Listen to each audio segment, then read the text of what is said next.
industry, so that's why agriculture just is a little bit more proportionally higher as part of our national emissions compared to say other countries.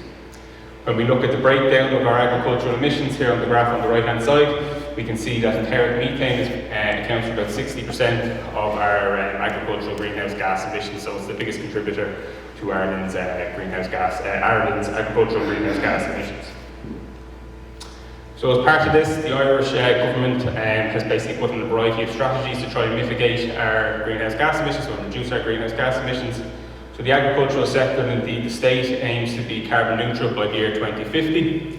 So as part of this, Ireland is after publishing a climate action plan, which is a legally binding document, which aims to reduce agricultural emissions in Ireland by 22 to 30% by 2030. And then as part of Food Vision 2030, which is basically a roadmap for the Irish agricultural sector, to achieve our reduction targets by 2030, we aim to reduce enteric methane emissions by 10%. And then this final document down here on the bottom of the screen is the Acclimatized Document. And this is basically a document that was produced by the Irish agricultural sector, which basically aims to put us on a road on the track to be carbon neutral by 2050. And as part of this document, the sector has set aside a reduction in methane emissions of 24 to 47%. So I suppose how are we going to get there in terms of methane emissions reductions? So this is just some of the research which is taking place in Teagasc Grange at the moment. So on the right hand side, this is just an overview of our newly retrofitted methane emissions measuring shed basically. So in the shed we're basically at the moment testing a variety of different, say, anti-methanogenic feed supplements. So we've been recently looking at tree knot, native seaweeds in Ireland, so looking at particularly brown seaweeds. And we're also looking at halides and lipids. I suppose other work taking place in Teagasc Grange, as well as we're looking at the role of pasture management in reducing methane emissions. And I suppose pasture management is going to be key, considering a lot of our cattle are out of pasture for the predominant portion of the year. So strategies we're looking at that is improving grassland management, the addition of white clover to the grazing sward, and also looking at the role of mixed species swards in terms of reducing methane emissions. We're also then going to be looking at ways of reducing our days to slaughter for our beef cattle. So the idea being that is that will obviously reduce the amount of the quantity of emissions that the animal will produce over its lifetime. With recent research being produced by Paul Crossan and Teagasc showing that if we reduced our average age of slaughter from 27 to 24 months of age, we would reduce emissions by 0.7 metric tons of CO2 equivalents per animal head. I suppose then another strategy that we're looking at in Grange or in Teagasc, as well as looking at the role of animal breeding, so trying to genetically select low methane emitting animals, and that's kind of what I'm kind of going to go through, just one of the ways we're looking at doing that in today's presentation. So I suppose what's the benefits of animal breeding in terms of methane mitigation strategy? So firstly, methane output is a heritable trait with calculations of 0.19 to 0.3 depending on the way methane is expressed being produced from data coming from Australia. I suppose the big thing with producing it via animal breeding is that it will have a permanent and a cumulative effect on reductions, particularly for future generations of livestock. I suppose as well, again, with Ireland being a forage-based system, animal breeding has a high potential for I suppose, a situation where our system is unsuited to the daily supplementation of mitigation strategies. I suppose one of the limits in terms of animal breeding, or one of the limitations of it, I suppose, is this phenotypic correlation of daily methane emissions with feed intake, with it being previously shown with, I suppose, daily methane emissions being shown to be phenotypically and genetically correlated with feed intake. And I suppose it also being shown that daily methane emissions is also correlated with animal productivity. So I suppose to try and overcome this relationship of methane emissions with animal productivity, previous researchers have looked at ranking animals with alternative strategies to basically disentangle this relationship, so to try and prevent any reductions in methane emissions coming at the expense of a reduction in animal productivity. I suppose other people have looked at ratio traits, so expressing methane per unit of dry matter intake, or also methane intensity, so expressing methane per unit of animal product produced. I suppose sometimes though, based on the research produced by others, we can see that sometimes alternative selection strategies, so ranking animals in terms of ratio traits, they can have an unfavourable impact on the denominator trait, basically meaning that methane emissions will be correlated with either feed intake or being correlated with body weight. So if we were to say, I suppose, start selecting for low methane yield animals, we'll ultimately be, I suppose, there is the potential there to I suppose, end up increasing the amount of feed that an animal produces. So based on this, that leaves us with one other way in which we can rank animals in terms of their methane output, and that is with the use of the residual methane emissions phenotype. So residual methane emissions offers a more balanced approach to identifying an animal's true physiological methane potential, basically because it's disentangled with the level of feed intake and body weight.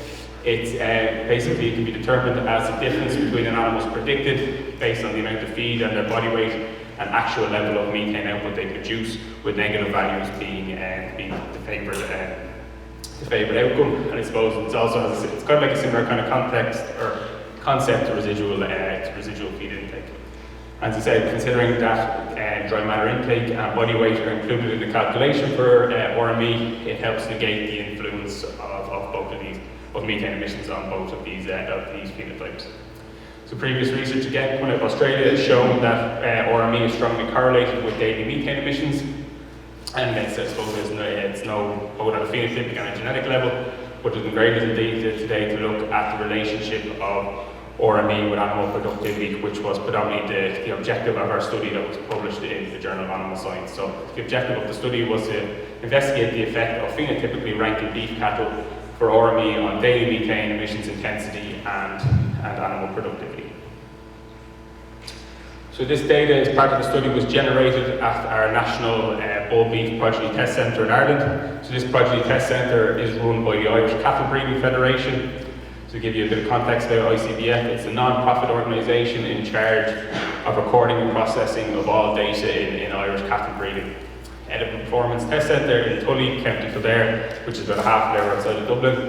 They performance test over 600 beef cattle per year as part of our National Bull Evaluation Programme, and then test a variety of different breeds and the progeny from different sires at the test centre. When cattle arrive at the test centre, they undergo a minimum 100-day finishing period. For this study, we only looked at steers and heifers because bulls were on a different diet, so just to make sure things were comparable, we only looked at steers and heifers because they're both fed the exact same TMR diet, which is 75% concentrates and 25% hay, and they're fed ad lib. I suppose the first 30 days when the animals arrive at the test centre, they're given an acclimatization period, and then after that they then go on to a minimum 70-day feed efficiency period, and then all cattle are slaughtered in a commercial abattoir.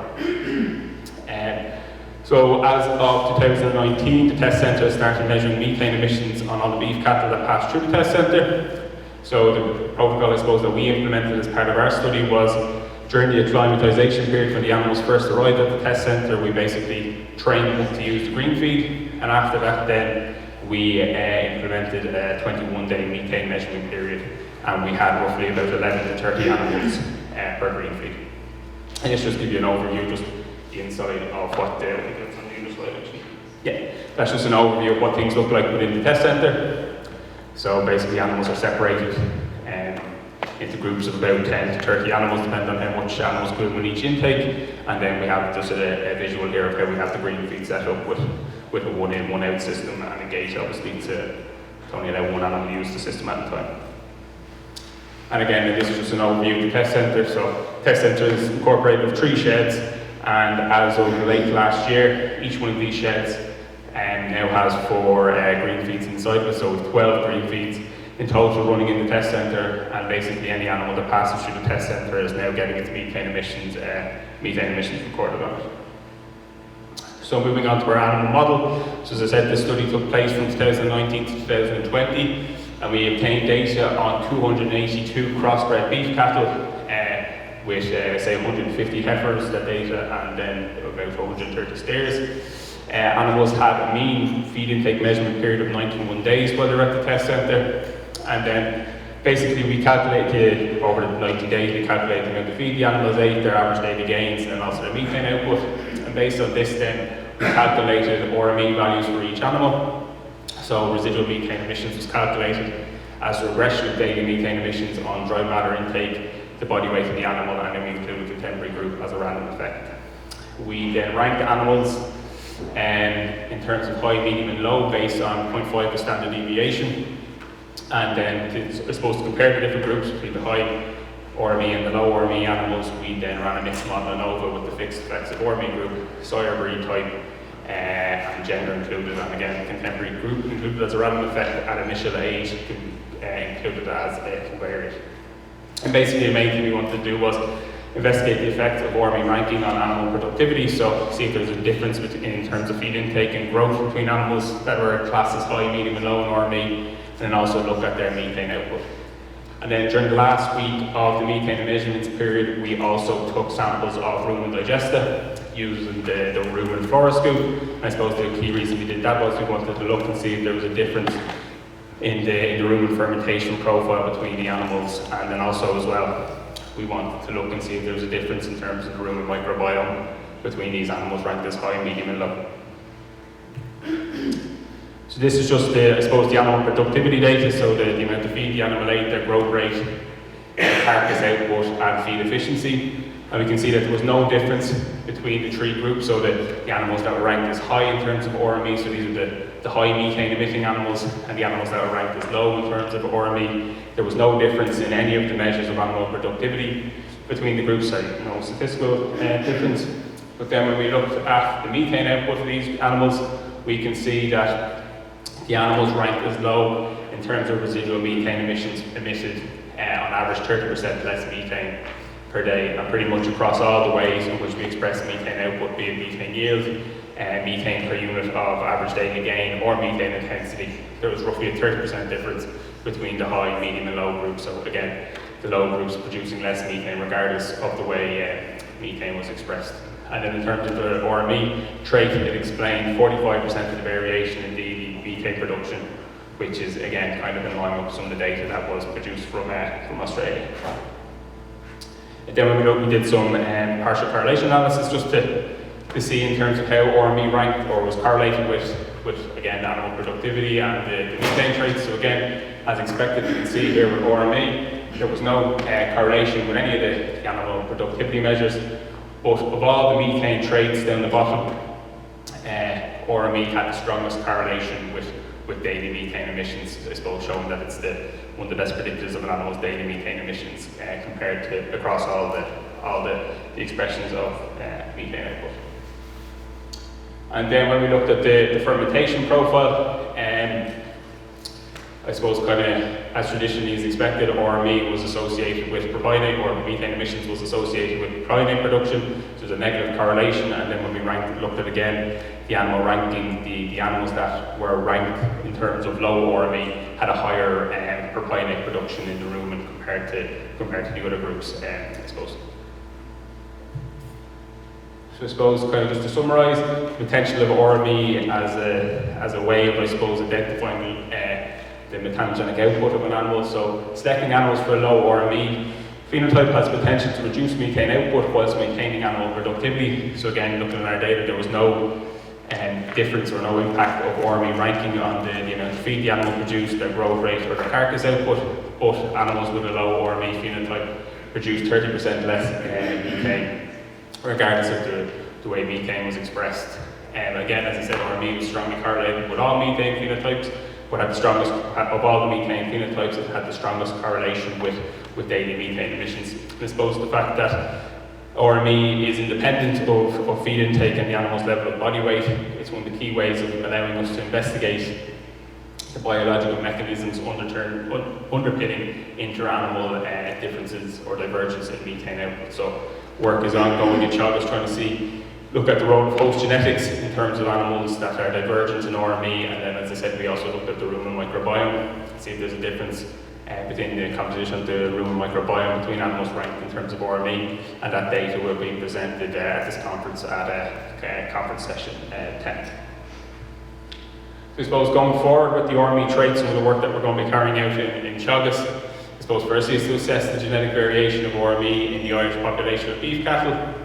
We'll then be looking at the association of ORME with traits of economic relevance across different diet types. So as part of this study, we only looked at animals that were being fed an intensive finishing diet. So I suppose it's a key that we look at the relationship of ORME with animals that are fed on a forage-based diet, and then also look and see in terms of if there's any kind of genotype by environment interaction which could, I suppose, introduce some animal re-ranking as well. And then I suppose as well, in terms of some of the genetics work that we're also carrying out, we're looking to try and see if there's any DNA-based biomarkers that are associated with RME. So as this study was only carried out in, say, 300 animals, we have continued to collect data over the last 2 years. So we've data collected on just over 1,000 animals at the moment. So the plan is to try and do a small-scale GWAS to try and see if we can find out any DNA-based biomarkers that are associated with RME. I suppose obviously because we're here to talk about the GreenFeed, so just 2 little slides for anybody that's kind of starting off with using the GreenFeed, just some advice that we kind of, or tips and tricks that we kind of developed while we were using the GreenFeed. So first of all, when it comes to your setup for the GreenFeed, one thing I'd recommend is putting time, dedicating a decent bit of time to design your pen for where you're going to put the GreenFeed. So the lads in CLOC will obviously go through this with you, but you obviously want to have a system set up so that the GreenFeed is kept behind a protective barrier, and also that you have a gate in place so only one animal can use the unit at a time. So particularly the gate at the back of the unit, you want to make sure that you have access to the unit, so that'll be key for allowing you to work with the unit to clean it, and then to also allow you to carry out your CO2 calibrations as well. And then one thing that I'd also recommend is to make sure that all wires and shooting are 100% out of reach of the animals, because they will chew it, as you can see in the picture there.